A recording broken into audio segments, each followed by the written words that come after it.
So, good morning everyone. It's lovely to see you all here. Can I start by paying my respects to Elders past, present and emerging? Can I, of course, acknowledge my colleague, Local Government Minister Sterling Hinchcliffe, who joins us here today, LGAQ President Mark Jamieson, CEO Greg Hallam. Can I acknowledge Mayor Tom Tate? It's wonderful to be in your great city, and you've put on a wonderful day for us here as well. Beautiful sunshine. Can I acknowledge all of the mayors, ladies and gentlemen, one and all? Well, it's an absolute pleasure to be here and see so many familiar faces in person, not on a conference call. Isn't it wonderful? It's also a tremendous honour to be asked to open this year's conference, which I will do shortly. I'll also talk a little bit about the upcoming election and how I see the relationship between government and local councils continuing should my government be re-elected. But before any of that, there is something I'd like to do. As Premier of Queensland and on behalf of Queensland, I want to say thank you for everything that you have done as well, keeping Queenslanders safe during this pandemic.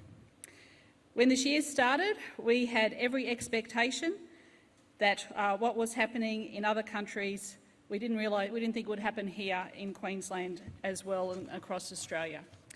I'll never forget standing in a room like this one at the RNA Convention Centre in Brisbane, planning for a time when we would have to use convention centres to deal with the overflow of patients from COVID, which was happening in other countries around the world. I'm quite sure each and every one of you would be familiar with those images. We were told initially that the death toll in Queensland would be in the thousands. This year we have faced challenges and obstacles like we have never seen before. And yes, we've all been through natural disasters together before, and our system of disaster management is absolutely world-class. And of course, you all play a significant role in your own local disaster management committees, run of course by mayors and councillors. And every one of you are involved in that. And every one of you also knows how important community is. Community means everything. We have demonstrated that we work best when we all work together. Since the end of March, I've had 11 conference calls across the state with 77 Queensland mayors. This close relationship meant being able to adapt our restrictions to better suit the requirements of outback communities, to gather in local pubs and travel greater distances than their city cousins. As one mayor told me, and I'll never forget this, a 100-kilometre travel restriction doesn't get him from his place, let alone to his neighbour's front gate. We're also able to fund council-run childcare to keep these centres open. That was very significant, once again raised by mayors.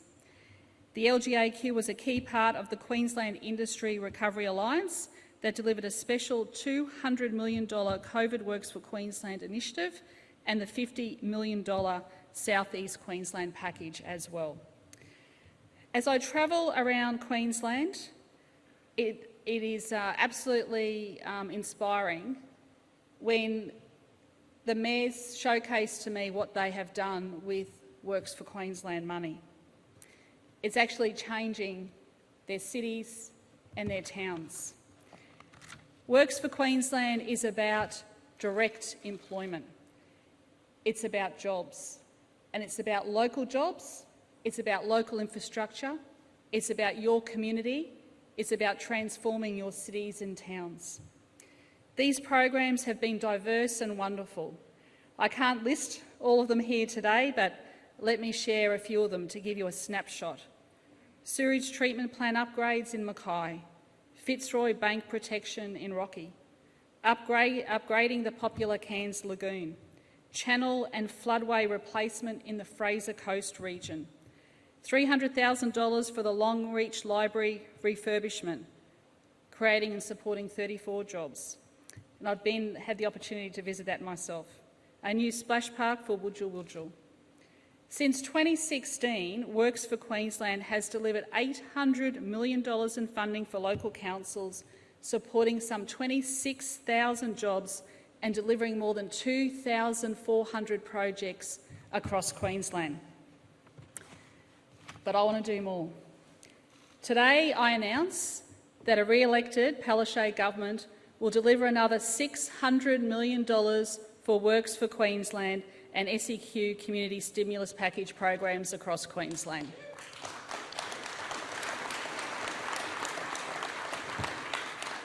This will support another 17,800 jobs over the next 6 years. The $400 million Works for Queensland commitment will see 65 regional councils receive 2 rounds of $1 million each. The remainder of funds will be allocated based on population and unemployment levels over the next 6 years. The $200 million SEQ community stimulus package will provide 2 rounds for each of the 12 SEQ councils, and this program is expected to support around 6,000 jobs. So once again, my government's commitment, Works for Queensland. It is Works for Queensland. It's a partnership between my government and councils to deliver local infrastructure and local jobs right across this state. And I thank all the mayors for their support in this wonderful program. Friends, the LGAQ is never backward in coming forward. We know that. It has been suggested a new agreement especially designed for rural and remote communities, calling on state governments to give those communities extra consideration. I can announce today that a re-elected Palaszczuk government will work with the LGAQ on finalising an agreed bush compact, because my government has always stood side by side with rural and remote communities.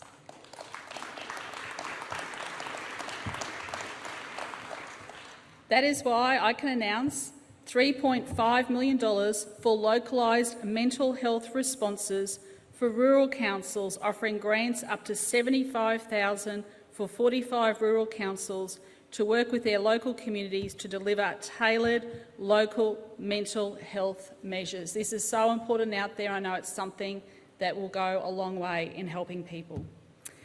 In addition, this year we are working with councils on 214 road upgrade projects across Queensland. If re-elected, we will commit to $280 million worth of road projects over 4 years through the Transport Infrastructure Development Scheme, adding to the $1 billion that we have locked in since April. This extends the restoration of the LNP's deep cuts into our regional roads.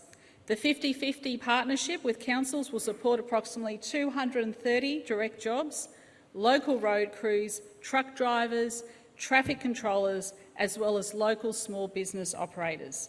Jobs on the ground mean local jobs.